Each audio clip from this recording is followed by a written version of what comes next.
Yo tout le monde, j'espère que vous allez bien et on se retrouve aujourd'hui pour un épisode de marque. Le meilleur peut-être, je sais pas, le training dos, celui que je n'aime pas du tout, mais on va le faire. On a fait le training bras que Damien n'aimait pas, maintenant c'est à mon tour de faire un training qu'on aime. Donc je vais laisser parler Damien pendant 1 heure. Voilà, rien à dire sur le dos. J'ai rien à dire, c'est de la merde.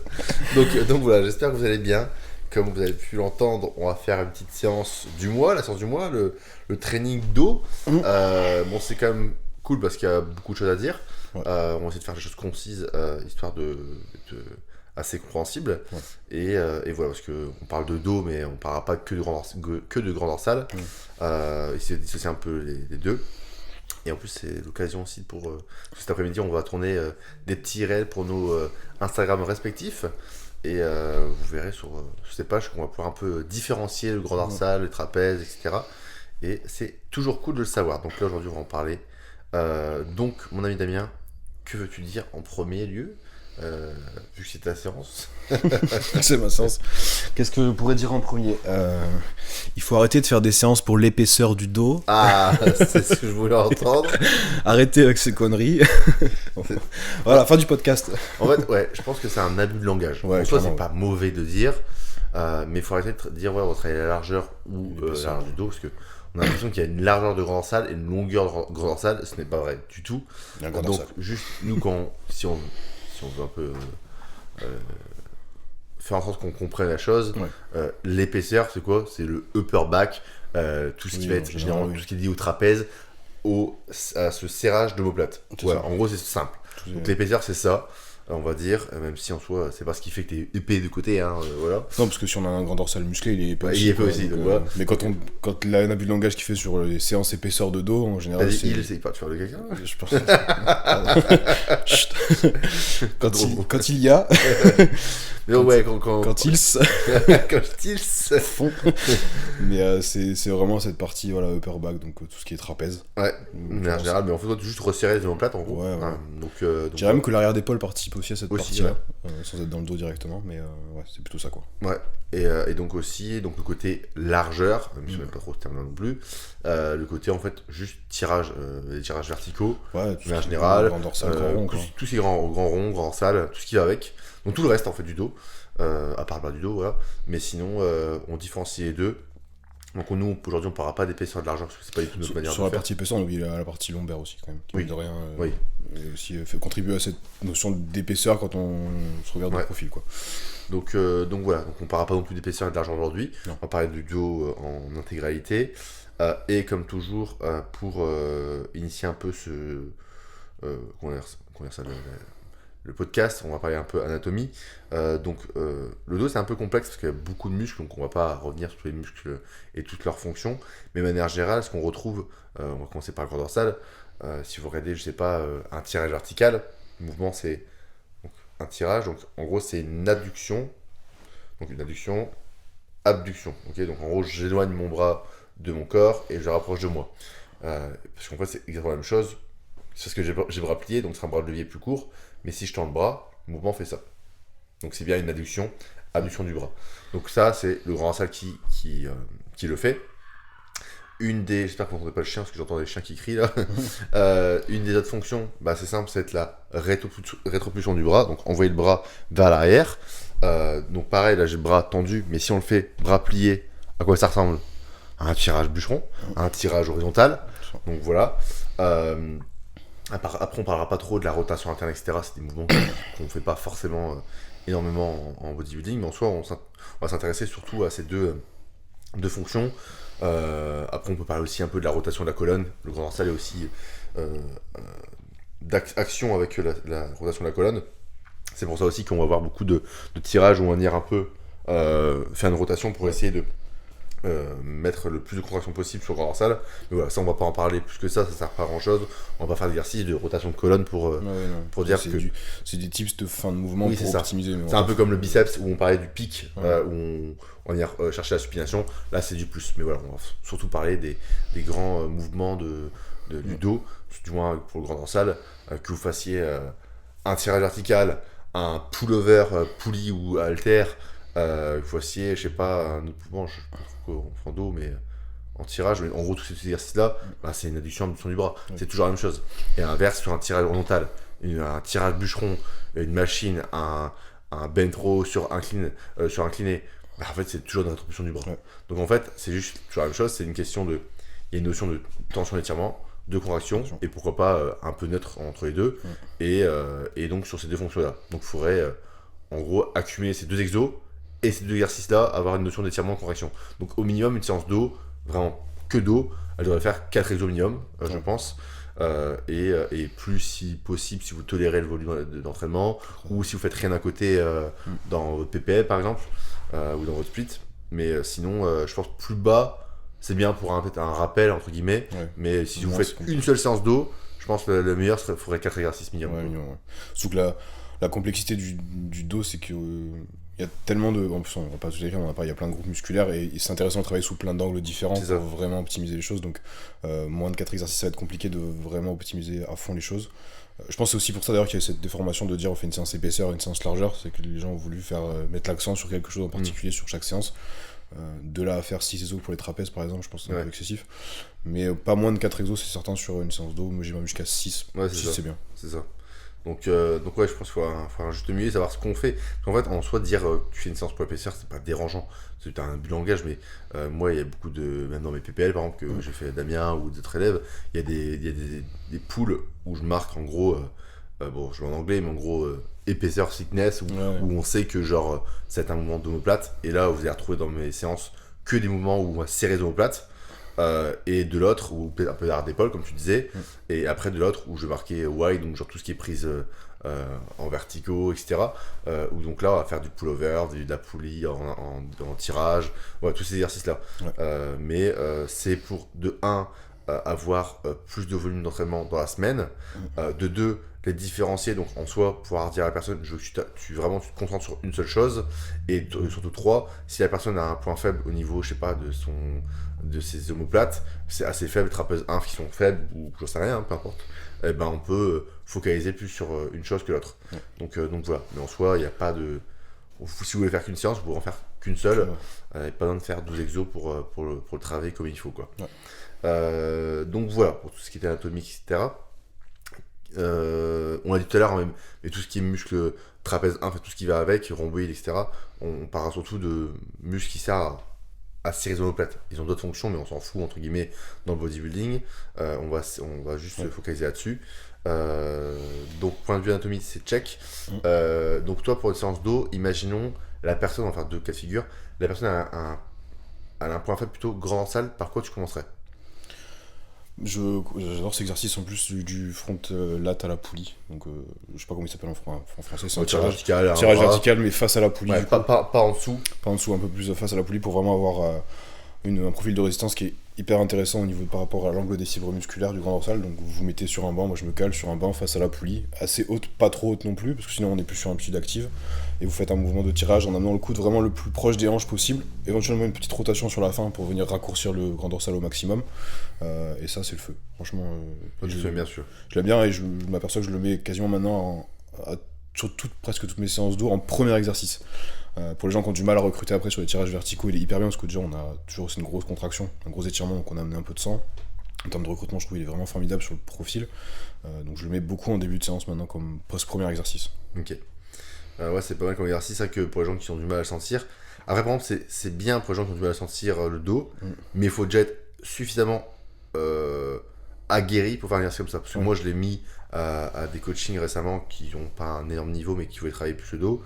En fait, le mouvement il est catastrophique. Genre, ça tire avec le bras, ça tire vers l'arrière, mais comme ça. Et en fait, c'est un le mouvement bras est quasiment pas plié. Enfin, le mouvement, je suis comme ça quand je fais, donc mon angle de flexion de coude est nul. Et ouais, en fait, souvent on a tendance à fléchir le bras quand on fait un exercice de dos, et il faut oublier que c'est pas une flexion de coude, hein, c'est une rétroposition du bras. Donc c'est pour ça qu'un pullover, on le fait bras tendu, en fait. Donc vous savez bras tendu ou pas, ça change rien. Donc focalisez-vous pas sur votre flexion de coude, sinon vous allez travailler vos bras et ça sert à rien.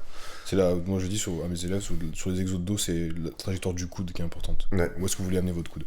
Faut penser pas à le fléchir, mais où est-ce que vous voulez amener le coude, et vous allez voir, vous allez vraiment mieux recruter sur tous les mouvements. C'est ça. Et donc imaginons, on enchaîne. Moi, généralement, je ferai un petit tirage vertical en deuxième exercice pour continuer là-dessus, mais pas trop les prises de base, une barre, parce que déjà de 1 c'est souvent mal fait, c'est beaucoup de grands ronds, beaucoup de coudes vers l'extérieur ou même vers l'arrière, des fois un trapèze resserré, donc là on perd complètement le but du truc. Donc je dis pas de pas le faire, parce que même moi dans les progs je demande du tirage vertical pour les grands ronds, mais c'est parce que c'est voulu. Par exemple pour moi, j'ai des grands ronds qui sont nuls, donc je le fais exprès, parce qu'en fait moi depuis le début j'ai toujours fait en grand dorsal. Donc vu que j'ai fait que du grand dorsal et que je fais que ça, bah, mon grand rond traîne un petit peu, mais il est pas folichon. Donc moi dans mon cas, j'en mets, mais donc c'est pas mauvais. Il faut juste savoir pourquoi vous le faites. Pareil, coude à l'arrière, trapèze, je m'en suis mis aussi, parce que pareil, tout ce qui est omoplate, je suis très faible. Mon omoplate droite surtout, elle a du mal à se resserrer. Donc j'apprends entre guillemets à intégrer ce serrage en omoplate. Donc moi je le fais, donc il n'y a rien qui est nul, il faut juste savoir pourquoi on le fait. Voilà, mais dans ce cas-là, par contre, pour quelqu'un qui a un point faible grand dorsal, je mettrai un tirage vertical. Donc au mieux si on peut, genre un grip où les coudes sont rentrés. Moi on est vraiment dans le sens de la fibre, le grand dorsal se contracte super facilement. Et même les gens qui sont assez débutants, quand on démarre sur un mag grip, généralement ils ont beaucoup plus de sensations. Et si vraiment vous pouvez pas, bah, c'est pas grave, au pire vous prenez une barre droite. Par contre le but de l'exercice c'est vraiment d'avoir les coudes légèrement rentrés pour qu'ils viennent se serrer contre votre flanc. Comme dit Damien, le trajectoire du coude est super important. Et donc serrer ce grand dorsal. Donc je veux plus voir si votre but c'est de travailler le grand dorsal, c'est pas d'envoyer vers l'arrière ou encore moins de faire de tirage nuque. Il se passera à rien de spécial pour votre grand dorsal. Coude vers l'avant, et globalement c'est faites en sorte comme si vous voulez que vos coudes viennent se toucher au niveau du bas de votre colonne, vraiment au plus proche. En fait vos coudes doivent faire ça quoi. C'est le meilleur moyen de visualiser la trajectoire qu'on veut. Si vous faites un truc comme ça, comme l'a dit Vincent, c'est d'autres muscles qui travaillent. Donc grand dorsal c'est pas du tout optimal. Donc deux exercices. Après tu mettrais quoi? Moi j'aimerais bien un pullover quand même, même si c'est un peu semblable au premier exercice, mais pullover j'aime bien la poulie. Soit je le mets en premier pour quelqu'un qui a un retard dorsal, pour l'aider à activation, j'aime pas trop c'est un peu dans l'idée, c'est pour amener du sang mais pour que ce soit bien fait. Sinon je le mets un peu en fin de séance. Moi aussi c'est pareil, même chose. Après les exos plus pareil, le premier exercice j'aime bien, mais il faut être aguerri aussi parce que le pullover il est tellement mal fait à la poulie que autant un tirage vertical un bras c'est souvent pas bien fait non plus, mais il est quand même mieux fait qu'un pullover. Pullover, tu demandes barre ou corde à quelqu'un, vraiment il y a 6 chances sur 10 pour qu'il soit mal fait. Sauf que les gens veulent faire de l'amplitude complète à fond, on en parlera, mais ils sont loin d'une amplitude active sur un pullover qui est vraiment relativement réduite au final. Et du coup on se retrouve avec des trucs, ils font du skier quoi. C'est ça. Donc c'est pas étu. En fait c'est le problème de l'exercice, c'est que en fonction de votre position, vous pouvez soit étirer, soit contracter le grand dorsal. Donc si vous penchez, vous l'étirez. Si vous restez droit, vous pouvez seulement que le contracter. Sauf que le but du pullover, c'est de le contracter. Donc si vous faites un mouvement où vous allez étirer, je dis pas que c'est pas bien, vous l'étirez, mais en fait, ici, il se passera rien du tout pour le grand dorsal. Donc en fait, la position est bonne en haut, mais pas du tout quand vous êtes en position contractée. Donc le mieux, ce serait d'avoir juste être quasiment droit et venir chercher juste à contracter le grand dorsal, le coude vers l'arrière, remonter comme Damien a dit en amplitude active et pas remonter plus haut parce qu'il se passe rien en fait. Donc restez toujours sur votre grand dorsal. Après si vous faites ça pour autre chose, votre grand rond ou j'en sais rien, pourquoi pas basculer à chaque répétition, mais déjà que le pullover est quand même assez compliqué à faire, ça devient très difficile. Donc voilà, pourquoi pas un pullover peut-être en dernier exercice, en quatrième peut-être dans ce cas-là. Et sinon tu aimerais faire quoi, genre un mouvement plutôt de tirage mais un tirage horizontal. Mais j'aime bien le tirage horizontal en supination, d'ailleurs je le fais en ce moment. En supination un petit peu penché vers l'avant pour vraiment très dur. Vraiment très dur, je mets 3 fois moins de poids je pense que je le fais en mode trapèze pour le coup. Là c'est vraiment full contraction et faut vraiment se concentrer sur la contraction, mais il est hyper efficace et pour le coup j'ai mal jusqu'en bas au niveau de l'insertion. C'est vraiment un mouvement, les coudes très près du corps, légèrement penché, aucune bascule. Et ça j'aime bien pour le coup.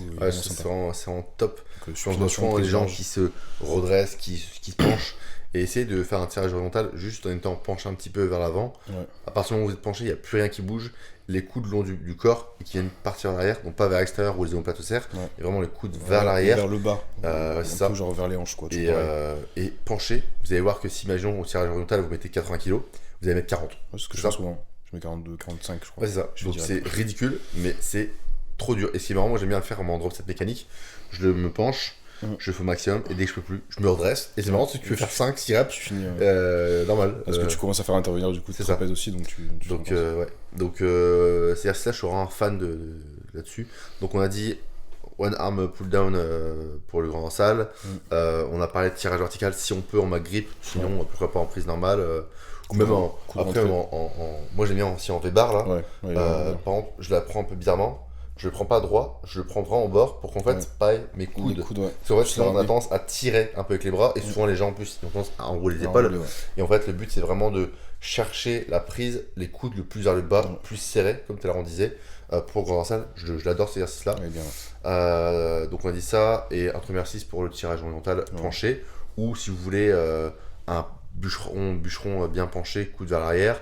En ce moment, ce que Mais j'ai voilà. essayé, Et un c'est. bûcheron du coup pour le grand dorsal. Comment Pas ça, un ouais. bûcheron Je trapèze. cherche pas les omoplates. Cherchez à amener l'haltère en fait, pareil, toujours le coude et l'haltère en direction des hanches. Ne cherchez pas à tirer C'est ça. vers le plafond pour le coup, mais vraiment faites un arc de cercle avec l'haltère C'est ça. quasiment pour. le C'est grand penser coude, penser à la, comme on disait tout à l'heure, rétropulsion. Donc c'est juste le coude qui pointe vers le ciel, Ouais. c'est tout. Et là, du coup, vraiment vers le ciel, mais vers l'arrière. Ouais. Si vous voulez, sinon vous allez faire un mouvement qui est intéressant aussi, mais plutôt trapèze Ouais. du coup.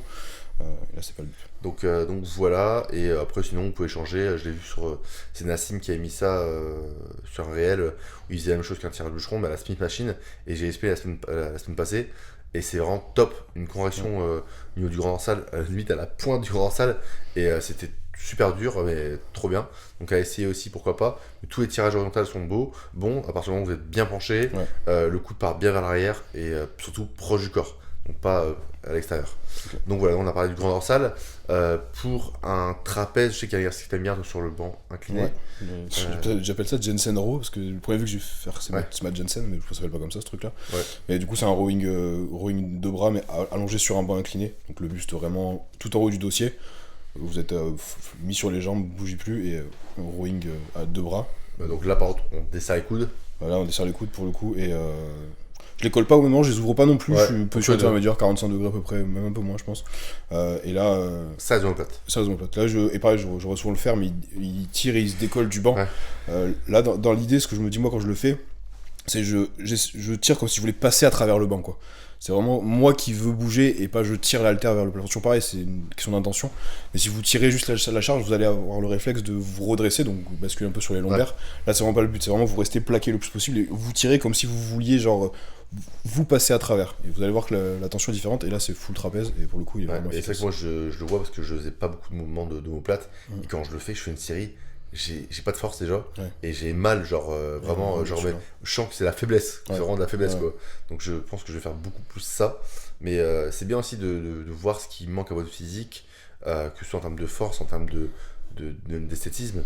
Et parce que si vous n'avez pas de force, forcément vous aurez au bout d'un moment des pathologies, des équilibres.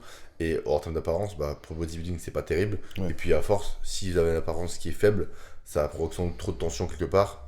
Les fascias, ils compensent, hein, donc vous aurez des problèmes. Donc le but, c'est d'être le plus équilibré possible, parce qu'on parle souvent de masse musculaire, mais le bodybuilding, c'est pas le plus massif qui gagne. Et même en open, c'est pas vraiment le cas. Donc le but, c'est quand même que vous soyez le plus beau et le plus équilibré Complet, possible. Et tant qu'à faire un sport qui peut être santé, ben, on fait comme on veut, comme on peut, quoi. Donc voilà. Donc ouais, le incliné sur banc, Ouais. tu ferais quoi en demi-exercice Là, on est passé sur une séance que trapèze. Focus Ouais, bah, trapèze, disons, ouais. Après, j'aime bien le rack pull, moi. Ouais.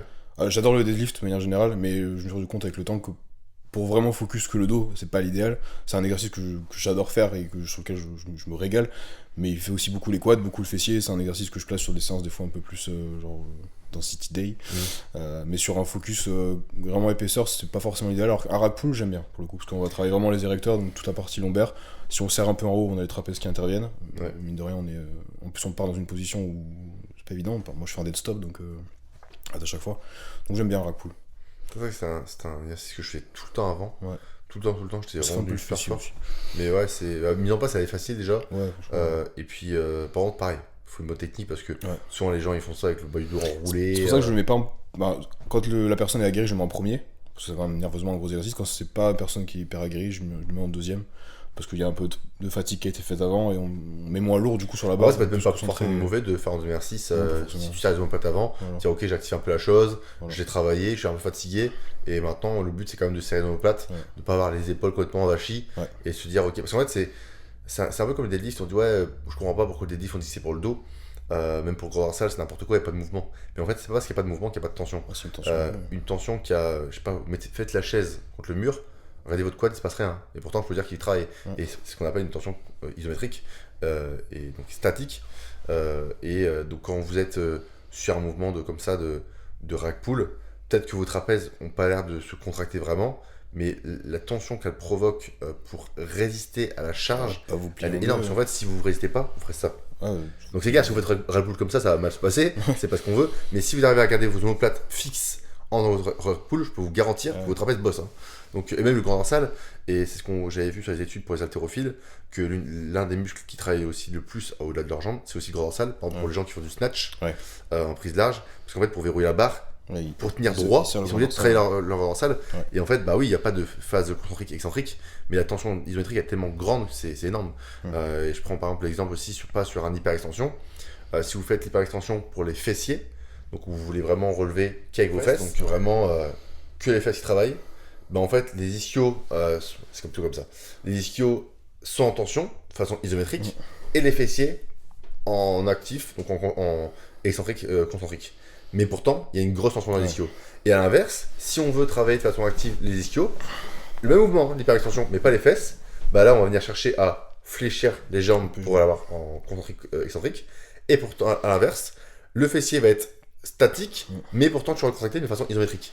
Donc en fait, en soi, on travaille différemment, mais on travaille quand même le muscle, pas de la même façon, mais on travaille le muscle. Et de toute façon, le muscle, on parle de muscle, mais c'est plein de cellules mis bout à bout, et elles réagissent toutes différemment. Il y a des cellules dedans qui vont réagir à l'isométrie, il y en a qui vont réagir à l'excentrique, il y en a qui vont réagir au concentrique. Donc c'est intéressant aussi de travailler dans tous les profils de contraction possibles. Donc comme a dit Damien, un rack pull, on pourrait dire ouais c'est n'importe quoi, c'est pas pertinent en termes d'anat. Bah non, en fait c'est la tension qui est différente, et il faut développer son physique dans tous les profils de contraction possibles. Et donc l'isométrie a des super bonnes vertus, que ce soit pour la prévention des blessures, pour les gains de force, et donc ça vous faites un rappel sur les acteurs du dos, les ischios. Puis en plus de ça, je veux dire, au-delà de la partie, juste l'évidence, le terrain. Je connais personne qui a un rack pull à 200 et qui a pas de lombaire, quoi. Ouais, c'est ça. Ni de trapèze. C'est ça. Donc à un moment donné, c'est peut-être pas sur le papier le plus efficient en termes de contraction, effectivement, mais voilà, vous prenez quelqu'un qui fait un deadlift à, je sais pas, 250, vous allez pas me dire qu'il a pas de fessier, par exemple, ou quad. À un moment donné, c'est des exercices qui sont pas forcément efficients sur un groupe musculaire particulier, mais ils travaillent toute une chaîne qui fait qu'en fait, ça marche. Ils font pas d'hypertrophy, ils font pas d'abduction, pourtant ils ont des fesses. Donc, deadlift, vous allez pas avoir une grosse congestion sur le dos ou que les quads, vous allez avoir un peu mal partout. Et je vous jure que si vous avez un deadlift à 250, il se passe des choses. Hein. Ça va leur ressembler à quelque chose d'extrêmement intéressant. Bon, c'est simple, vous regardez même les haltérophiles chinois, etc. Les mecs, ils sont ultra musclés, et ils font pas de renfort quasiment. Ah non, il faut que ça. Et pourtant, ils font que des mouvements, des reps entre 1 et 5, vraiment au maximum du maximum. Ils font quoi 6 séries effectives par jour maximum. Et les mecs, ils ont tous des fessiers, des quads énormes, même des pecs. Tu leur demandes comment ils font des pecs, ils font pas de pecs, les gars. Ils ont des pecs, ils ont des épaules, donc ils ont du dos. Donc forcément, et pourtant, ça reste que des schémas un peu moteurs d'isométrie, moins en puissance, mais il n'y a pas de mouvement d'isolation. Et voilà, donc il faut vraiment se mettre loin aussi de tout ce qui est théorique, même si ça reste de la théorie, hein, mais on pense qu'à la contraction et étirement du muscle, alors qu'en soi, le muscle n'est pas fait que pour ça. Donc voilà. Et comme disait Damien Anster, je rebondis là-dessus, l'intention est super forte. Si demain, vous m'empêchez là, je suis ici, si vous m'empêchez de pousser, visuellement, je suis en isométrie, mais pourtant, toute mon intention est en concentrique. Donc en fait, je fais limite du concentrique, c'est juste que là, c'est l'isométrie statique, on voit pas, mais je mets toute l'intention pour pousser. Donc en fait, toutes les fibres essaient de pousser. Donc quelle est la différence entre là, maintenant ou ça? Il n'y en a pas vraiment, c'est juste que je mets une résistance à ça, tu vois. Donc en soi, l'isométrie reste quand même très bon. Et là, en faisant ça, on fait du muscle. Et c'est aussi pour ça que moi, en ce moment, ce que je fais pour mes blessures, beaucoup d'isométrie statique comme ça, même contre des résistances. Et c'est le meilleur moyen pour développer des cellules sur le tissu conjonctif, sur le tendon, même sur le muscle de manière générale. Et voilà, et je vois parce qu'en fait, c'est des muscles que je n'avais pas avant, parce que je ne travaillais pas. Tu vois. Et ça se peut, j'aurais pas eu ces blessures-là si j'avais travaillé de cette façon-là. Donc voilà, tout simplement. Et donc voilà, donc là, on a fait là-dessus. Je pense qu'on a fait tous les régimes de contraction, ce qui était intéressant. Pour un troisième exercice, par contre, tu ferais quoi pour les omoplates, entre guillemets, pour les trapèzes? On récapitule, on a fait l'incliné, on serre les omoplates. Là, tu as fait un rack pull ou voilà. Tu ferais quoi en troisième exercice? Là, un tirage horizontal, je pense, en plus serré. Je l'allais dire aussi. Mais pourquoi pas là, changer un peu l'angle, entre guillemets, mais pourquoi des coudes? Pourquoi pas une prise un peu plus large, une main grip ou une prise large? Plus comme ça, Et comme tu disais tout à l'heure, l'arrière d'épaule, pourquoi pas envoyer les coudes vers l'arrière, l'arrière d'épaule, toute la chaîne travaille, et puis ça permet de resserrer les omoplates, mais d'un autre point, on va dire, plutôt que le premier où le coude est vers le bas, où c'est un peu desserré, hein, mais c'est pas la même chose que quand tu serres ici. Ouais. Donc pourquoi pas. Ouais. J'aurais fait sans doute pareil. Je réfléchis un peu, mais je pense que c'est bien. Ouais, peut-être sur des fourchettes de répétition plus grandes sur celui-là. Ouais, la clean, j'aurais fait lourd quand même. Ouais, La clean halter, j'aurais fait lourd. Rack pull aussi. Ouais. Et là, peut-être sur du 10-12, voire du 12-15 même. Ouais. Je pense que j'aurais fait pareil aussi. Ça me paraîtrait pas mal. Je pense aussi. Mais en soi, à part ça, je pense que je ferais rien. Peut-être si vous voulez vraiment bosser votre trapèze peut-être plus supérieur, je mettrais un petit shrugs. Par contre, je mettrais pas d'halter parce qu'en fait, en soi, quand on regarde le dos, hein, de dos tout simplement, on voit que les fibres des trapèzes sup sont un peu en losange. Ouais. Et souvent, les gens font du shrugs halter, donc en fait, une trajectoire qui est comme ça, donc qui est pas du tout dans le sens des fibres. En fait, le but serait d'avoir un mouvement qui est dans le sens des fibres. On va se demander c'est quoi? Pas simple, c'est un shrugs mais la poulie. Vous prenez les deux poulies. Là, on est exactement dans la trajectoire. Le but, c'est pas de faire ça, hein. C'est de le faire en haut vers l'arrière en fait. Là, je serre mes omoplates. Moi aussi un peu mes omoplates. Donc je monte en les serrant. En fait, vraiment la trajectoire de la poulie. Et en fait, là, vous êtes vraiment sur l'axe de votre trapèze et vous allez voir que vos sensations auront rien à voir. Combien de personnes font des shrugs haltères à 50 kg? Comme ça, il se passe rien et ça sert pas à grand chose. Là, vous allez voir, mettez pas forcément beaucoup de poids. Rien que déjà les maintenir de toute façon, vous allez voir que votre trapèze bosse. C'est un peu comme les carrière walk, c'est pareil. Donc juste tenir, ça fait mal. Et là, si vous avez serré les omoplates un peu, plus monter les épaules, vous allez voir que les trapèzes ils sont fumés. Et là, franchement, on a déjà 4 exercices pour le trapèze. Et encore, je crois que je l'ai quasiment jamais fait. Donc, à moins qu'il y ait vraiment un gros point faible trapèze, 4 exercices c'est vraiment solide déjà. Donc, si tu mets de l'intensité, le lendemain, t'as plus de trapèze, c'est dur. Hein. Donc ouais, mais je pense que là-dessus. Donc, après, c'est à vous de manager ce que vous voulez faire un mix des deux. Mixer, ce que j'allais dire, si vous voulez faire une séance d'eau tout simplement, vous pouvez mixer. Au moins, on vous a donné les petits points, les petits tips pour avancer la séance comme vous voulez. Mais ou faire 2 séances différentes, hein, comme ça, la semaine. C'est possible si vous récupérez bien et si vous adaptez à ça. Exactement. Après, il y a plein d'exos dont on n'a pas parlé, mais on peut pas tout couvrir. Là, on peut adapter, on peut changer. Là, vous pouvez faire du pendlero si vous n'aimez pas faire le rowing sur banc. Vous pouvez faire du rowing bus penché si vous savez le faire et que vous ne faites pas des shrugs à la barre. C'est ça. Voilà, il y a plein d'exercices possibles. Mais là, c'est vraiment les exos que nous on aime faire déjà et qui ont une efficacité en termes de contraction, d'étirement. Donc voilà. Donc voilà, je crois qu'on se laissera là-dessus pour ce petit training dos. J'espère que ça vous a plu. Si vous avez des questions pareil sur le dos, sur un autre muscle que vous voulez voir ou des trucs que vous n'avez pas compris dans les anciens épisodes, n'hésitez pas à nous le dire, on vous répondra avec plaisir. Voilà. Donc voilà, on vous laisse là-dessus. On vous mettra la séance en description. Comme d'habitude. Et n'hésitez pas à la faire, surtout à nous taguer sur Instagram si vous la faites. Et pourquoi pas une petite vidéo de votre rack pull si on en a un. Donc on veut pas de dos rond. Hein. Donc on veut voir des gros trapèzes. Donc c'est tout, on vous laisse là-dessus. On se dit à dimanche prochain et à la prochaine. Ciao.